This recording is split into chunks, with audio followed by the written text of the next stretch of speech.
Bueno, seguramente lo primero que llama la atención cuando uno escucha que en las calles y en las plazas se pide democracia real, ¿no? Y se dice la democracia real es no ser una mercancía en manos de políticos y banqueros, es interesante porque eso tiene muchos ecos de lo que la democracia significaba en términos clásicos, ¿no? Cuando aparece la noción de democracia, digamos, aparece muy vinculada a esto, ¿no? El régimen democrático es el régimen en que son las clases populares y no las élites económicas y no las oligarquías las que condicionan el sentido de la vida política y de la vida económica. Esta era la democracia, digamos, en la antigüedad, ¿no? Era el régimen donde era el pueblo y no las oligarquías las que mandaban. Y por eso la democracia tuvo tantos enemigos, que consideraban que era una aberración que el pueblo pueda mandar, ¿no? Porque el pueblo no estaba preparado para asumir los asuntos públicos y tantos argumentos elitistas que todavía, digamos, oímos hoy. Y luego la democracia entendida no tanto como un régimen estático, sino como un movimiento, ¿no? Como un movimiento a favor de la permanente redistribución de poder político y de poder económico. Es decir, la democracia se declinaba en sus orígenes como un movimiento que tenía un elemento de distribución del poder político y también de distribución del poder económico, y una cosa, digamos, no se entendía sin la otra, ¿no? Y esto hizo que la democracia fuera el régimen más temido y más odiado por élites y oligarquías de diferente tipo. Lo que ha ocurrido es que ese concepto, digamos, se ha ido degradando, ¿no? Nosotros a veces hablamos hoy todavía de la democracia liberal, pero por ejemplo en el siglo XIX esto era una contradicción en los términos. El liberalismo mayoritariamente no era democrático, ¿no? El liberalismo era abiertamente antidemocrático, opuesto al sufragio universal, opuesto al derecho de asociación y a las libertades civiles y políticas para las clases populares, etcétera, etcétera, ¿no? La razón por la que, digamos, odiaban a la democracia o despreciaban a la democracia era porque la democracia era el gobierno del demos, entendido como las clases populares, las clases que no tienen un acceso inmediato a la riqueza existente, digamos, dentro de la sociedad. Y esa demofobia se manifestaba en muchos sentidos. Primero se manifestaba en términos de un racismo velado o explícito, ¿no? La democracia era el gobierno de los pobres, que son los feos, que son los perroflautas, que son los que no tienen capacidad para decidir, para pensar. Siempre existió en la tradición oligárquica y elitista ese pensamiento demófobo. Nosotros lo vimos, eso se expresó claramente a lo largo del siglo XIX y lo vemos, digamos, en la actualidad, ¿no? Si uno piensa en los nuevos procesos constituyentes que han tenido lugar en América Latina, gran parte de la oposición que generaron esos procesos es que permitían el acceso, ¿no? Permitieron el acceso de las multitudes pobres, desposeídas, a la esfera pública, una esfera pública que estaba reservada solamente para ciertas élites, ¿no? En realidad las élites y las oligarquías económicas solo aceptaron la noción de democracia cuando pudieron controlarla, cuando pudieron convertirla en una palabra inofensiva. ¿Y cómo lo hicieron? Bueno, a través de mecanismos electorales que, digamos, impedían que los sectores populares puedan llegar, por ejemplo, a los parlamentos, a través de un cierto control de los medios de comunicación, a través de un control de las formas de financiación de la política, etcétera, etcétera, ¿no? Por tanto, la democracia de la que se habla hoy, en realidad, es una democracia de muy baja intensidad, que se parece más a una oligarquía con algunas libertades públicas que no a una democracia en el sentido originario del término. Lo primero que habría que decir es que el pacto social que existió en muchos países de Europa, en el caso español, fue prácticamente inexistente.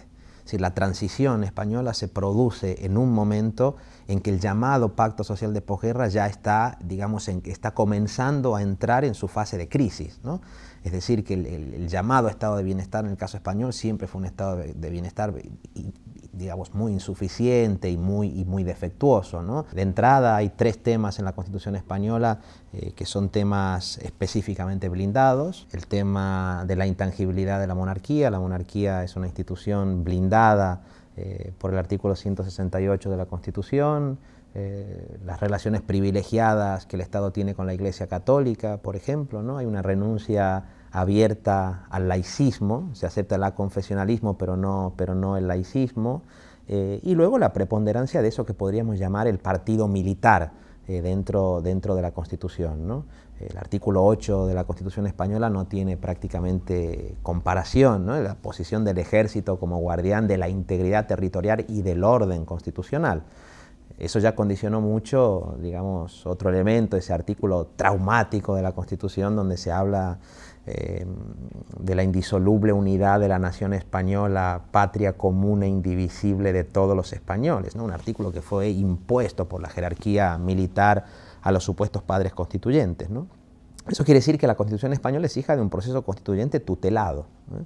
Con un régimen electoral pensado para favorecer a los partidos más conservadores, para generar un sistema, digamos, bipartidista. Ya en la Constitución y en las leyes que luego desarrollaron el contenido constitucional aparece prefigurada una democracia básicamente de representantes, llevada adelante por los partidos políticos, donde la participación directa de la ciudadanía es excluida o vista con muchísimo recelo, ¿no? Los instrumentos de participación directa, etcétera, etcétera. Es cierto que la Constitución era mucho más que eso, ¿no? La Constitución también, como digo, reflejaba luchas que habían tenido lugar en la calle y por eso está allí el derecho de huelga y por eso está el derecho a la negociación colectiva y el derecho a la vivienda digna, derechos que hoy son incumplidos y reclamados por decenas de movimientos sociales y populares. Pero yo creo que el problema de fondo es que ese texto que nació como un texto relativamente abierto, que admitía diferentes desarrollos, hoy se ha acabado cerrando y se ha acabado enquistando en un régimen constitucional, ¿no? Que está sometido a los dictámenes de la troika, de los poderes financieros y que ya no sirve para profundizar la democracia. Este proceso de oligarquización de la vida política y de la vida económica tiene, digamos, una cara oscura que tiene que ver no solamente con la concentración de poder económico, sino con la restricción brutal de las libertades civiles y políticas, sobre todo cuando son ejercidas por los movimientos sociales, por las clases populares o por los sectores, digamos, excluidos de las políticas neoliberales, ¿no? Eso, ya digo, tiene mucho tiempo. Desde los años 70 el desmantelamiento del llamado Estado de Bienestar tuvo una traducción inmediata que fue el reforzamiento del Estado penal, ¿no? La aparición de leyes penales draconianas que lo que hacían básicamente, digamos, era fortalecer las intervenciones punitivas sobre la disidencia social y sobre los excluidos desde el punto de vista social. Esto ya comienza en los años 70. Luego tiene algunos puntos de inflexión, el 11 de septiembre, la histeria antiterrorista, pero yo diría que este nuevo movimiento, digamos, democrático, surgido desde abajo, ¿no? en las plazas, en las calles, el movimiento de ocupación global, también es previsible y ya está generando una ola, digamos, represiva bastante importante, ¿no? Muchas figuras penales que incluso están emparentadas con el derecho penal nacional socialista. Digamos, esto es un retroceso terrible, la aparición de una especie de derecho penal del enemigo, que es una de las expresiones de la demofobia, ¿no? Un derecho penal del enemigo aplicado específicamente a la disidencia social y a los excluidos del sistema, ¿no? Pensemos en las ordenanzas del civismo, que convierten en objeto de punición a los mendigos, a las trabajadoras sexuales, digamos, a los pobres en realidad generados por el propio sistema, y ese derecho penal del enemigo convive de manera totalmente promiscua y obscena con un derecho penal de los amigos, que es, digamos, la impunidad con que se reacciona frente a los delitos de cuello blanco cometidos por los grandes agentes financieros, cometidos por la alta corrupción política, etcétera, etcétera, ¿no? El peligro de que este secuestro oligárquico de la democracia derive en un modelo despótico es un peligro real, que ya lo estamos viendo, que se puede producir por la actuación del Estado o por la tolerancia a la aparición de otros fenómenos igualmente peligrosos, como es el crecimiento de la extrema derecha, el crecimiento de la violencia digamos, neofascista en los barrios, etcétera, etcétera, ¿no? Por lo tanto, esta es la otra cara de ese proceso de oligarquización de la vida política y económica, la liquidación de muchas libertades civiles y políticas básicas, sobre todo cuando son ejercidas por la disidencia política y por los movimientos sociales. Ese pacto constitucional al que se llegó en la transición hoy ha sido dinamitado, y ha sido dinamitado desde arriba. Han sido las propias, digamos, los grandes grupos financieros en, digamos, complicidad, digamos, con actores institucionales internos, lo que han, digamos, han provocado un auténtico golpe desconstituyente y han convertido a la Constitución en algo totalmente distinto a lo que era en 1978. Por lo tanto, a los sectores populares, a las clases populares, a los movimientos sociales, lo único que nos queda es intentar de alguna manera poner en marcha un proceso constituyente que pueda establecer las bases de una radicalización democrática. Naturalmente no se puede programar de antemano el contenido de un proceso constituyente que por su propia naturaleza es abierto, no es precisamente la participación popular la que debe decidir cuáles son esos contenidos. Ahora, digamos, es fácil imaginar cuáles son, digamos, algunos de esos posibles contenidos porque ya forman parte de las reivindicaciones de buena parte de los movimientos sociales, sindicales, etcétera, etcétera, ¿no? Por ejemplo, un primer tema es intentar, digamos, frenar y bloquear este proceso de confiscación social que se está produciendo con el proceso de estatización de la deuda privada, ¿no? Que sabemos que este es un gran problema. Por ejemplo, la discusión de la no estatización de la deuda privada fue un elemento central de las discusiones constituyentes en el Ecuador, en el proceso constituyente ecuatoriano. Y también fue un elemento importantísimo en el proceso constituyente islandés, ¿no? Esto debería ser un tema básico. Un segundo tema, digamos, modificar esta suerte de redistribución invertida que hay ahora, ¿no? De abajo hacia arriba, a favor de una redistribución de arriba hacia abajo con derechos, ¿no? Con derechos sociales universales, donde podemos discutir el tema de la renta básica y de tantas otras cosas. Luego está el tema del, digamos, un gobierno público y ecológico de la economía, ¿no?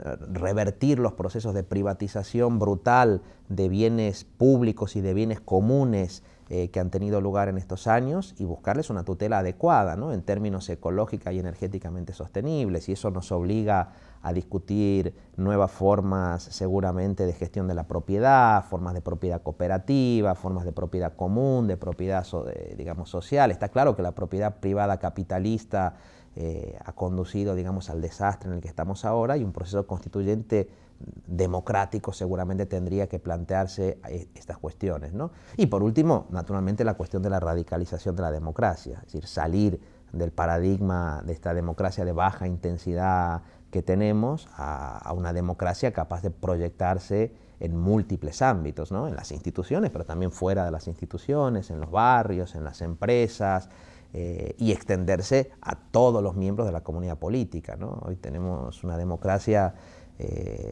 donde un porcentaje importante de las personas que viven y que trabajan en un lugar las tenemos explotadas en condiciones miserables o encerradas en centros de internamiento o excluidas de derechos básicos por su origen nacional o por carecer de papeles. Digamos, esto es inaceptable y seguramente también tendría que ser parte de un proceso constituyente que se precie de ser democrático.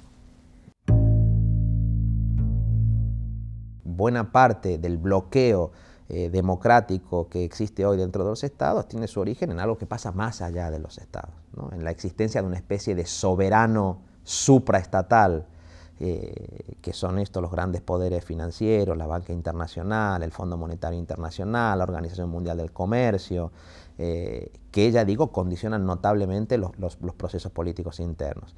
¿Esto qué quiere decir? Que necesitaríamos procesos constituyentes al interior del Estado, pero seguramente un proceso constituyente de ámbito europeo. ¿En qué escala habría que plantear estos procesos constituyentes? Yo creo que lo importante primero es hablar de procesos constituyentes en plural.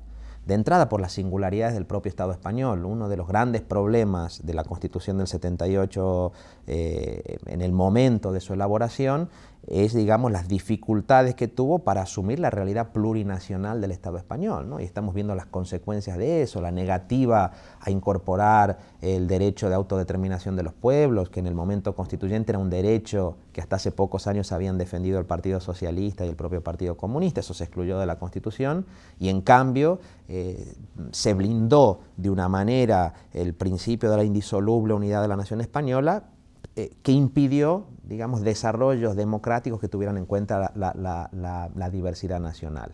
Y eso explica que hoy la cuestión de los procesos constituyentes en el caso del Estado español tenga que conjugarse en plural, ¿no? Aquí en Cataluña hemos tenido ahora un movimiento, digamos, popular muy amplio a favor del derecho a decidir, ¿no? Que lo que está planteando es esto, el derecho a decidir si, entre otras cosas, es posible poner en marcha en Cataluña, como comunidad política, un proceso constituyente. Ese proceso podría, digamos, converger o confluir, esto sería, yo creo, deseable, quizá con un proceso constituyente naturalmente de ámbito estatal o en otros territorios del Estado. Una altra qüestió és com les esquerres, com els moviments socials i populars s'haurien de prendre aquest dret a decidir, que és un dret a decidir, diguem-ne, el futur com a comunitat política, però que també hauria de ser el dret a decidir en molts altres àmbits, no? El dret a decidir en l'àmbit econòmic, el dret a poder, diguem-ne, redefinir les condicions de les nostres vides col·lectivament en l'àmbit de l'economia, en l'àmbit de la participació social, en l'àmbit de la tutela dels béns comuns, en l'àmbit diguem-ne, de la reversió dels processos de privatització que estan tenint lloc, quina forma diguem-ne, institucional pot acabar tenint això, o quina manera de relació pot generar amb altres pobles de l'Estat o amb altres pobles d'Europa, això està obert. Poden ser formes federals, poden ser formes confederals, etc. Això es pot discutir, però el que és important és que el dret a decidir sigui, diguem-ne, vist com una finestra d'oportunitats per dur a terme un procés constituent que permeti radicalitzar la democràcia. Per això val la pena lluitar. Per altres coses, jo crec que no.